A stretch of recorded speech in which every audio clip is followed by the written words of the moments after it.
What I'm going to talk about today is basically a follow-up to a video I had made earlier, and that was how to make a pillow trap, a pillow type crawfish trap out of plastic chicken netting or poultry netting. And you can look that video up. It's on my channel. I made it a while back, and basically what I demonstrated was how to make how to use poultry netting to make a pillow type crawfish trap. And I explained that the advantages were that it was light. Since it was made out of plastic, it wouldn't rust. It was easy to work with. You'd use scissors and zip ties to put the whole thing together. They're cheap to make. They fold up. You can put them in a pack. You can roll them up and stick them in a small area on a kayak or a canoe. So anyway, you can go back and watch that video. But what I've done here is just shown another use for this poultry netting. And what I did is I basically took one of my pillow type traps and I opened the top up and made a funnel and zip tied the funnel in to make a fish trap. And this is a one-ended fish trap, and this is good for catching little bluegills and catching bait, that sort of thing, catching trapping bait or what have you. And you can see it's basically a section of poultry netting that I built just like I did the pillow trap. And all I did is I made a funnel and put the funnel in the end. That goes in, I guess, about 18 inches or so. And you can see I've got the opening of the funnel offset a little bit. I've zip tied it in, so there's nothing radical about that. I keep a rock stored in it, that way when I go and I'm ready to throw it in, it'll sink, so it's got some weight to it. The couple of things to be aware of: this is a one-ended fish trap. I didn't put a double funnel in there, and I did that simply because I wanted to make it real easy to empty out.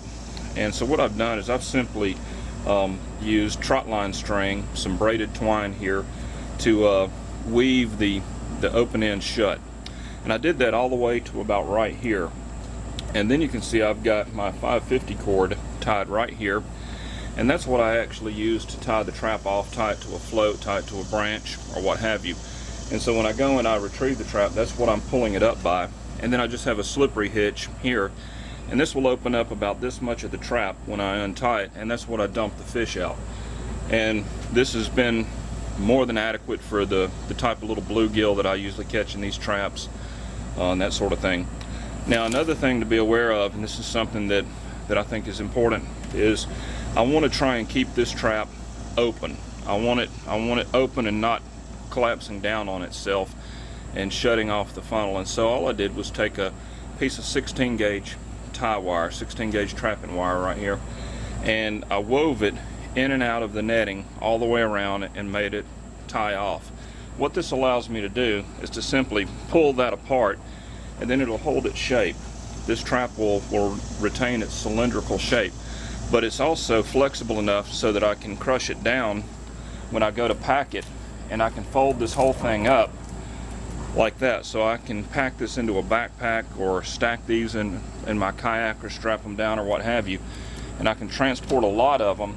And then when I'm ready to deploy the trap, that wire will allow me to open it back up and set that to any position that I want.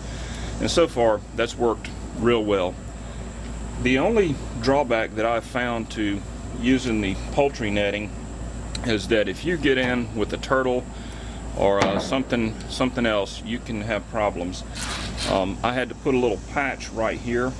Evidently I had gotten a small turtle in the trap, or else he was outside and wanted in, and basically he chewed a hole, and of course a turtle is going to go right through this poultry netting like there's nothing to it.